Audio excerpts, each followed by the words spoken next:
তুমি তার আগে তোমার ভিডিও করছে ভিডিও, তুই করতে থাক, তুই ছবি তুলতে থাক।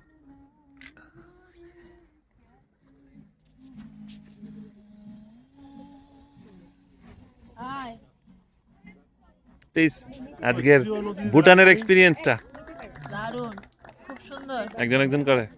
খুব সুন্দর, খুব ভালো এক্সপিরিয়েন্স।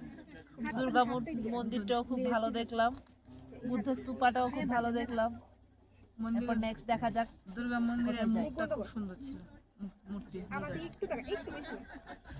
টিপু ভাই পিঠই দেখাবো, বড় পিঠ।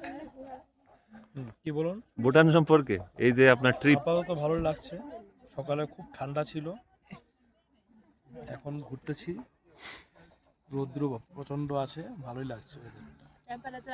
এত ভালো ভালো জায়গা ছেড়ে আপনারা এখানে এসে বসলেন। অ্যাকচুয়ালি আমরা পাহাড় পর্বতে থেকে অভ্যাস তো। এত সুন্দর সুন্দর জায়গা।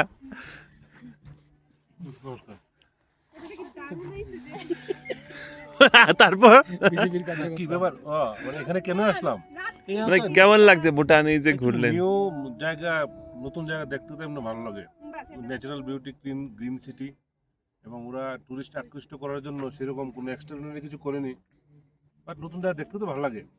আর হিলি আসলে তো আমরা মন ফ্রেশ হয়, এই জন্যই আসলাম।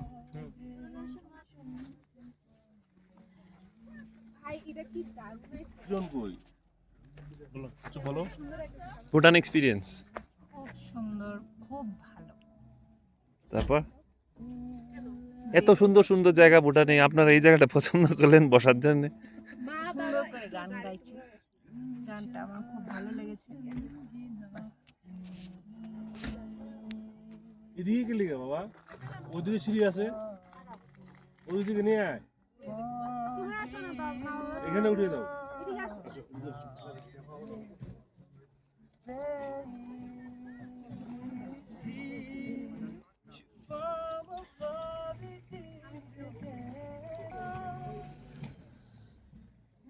বয়সকালে পাহাড় ঘুরবো, তারপর আমরা সমতলে ঘুরবো, তারপরে সমতলে যাবো।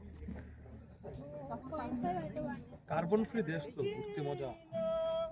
দেখা তো মনে হচ্ছে না নিচের দিকে ভালো করে দেখতে কার্বন। আর